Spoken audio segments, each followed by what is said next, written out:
রোজার মাস এটা, সবাই কিছু সুন্দর। এই মাসে দোয়া আল্লাহ কবুল হয়, এটা কাউকে বলা লাগবে না, সবাই জানে।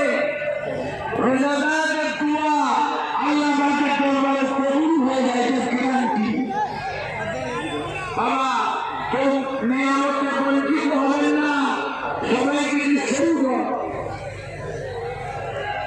সবাই কিছু সুন্দর।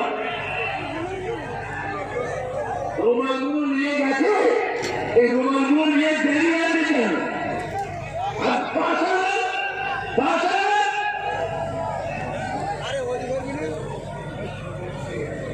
একটু বেশি করে দাও বাবা, একটু বেশি করে দাও।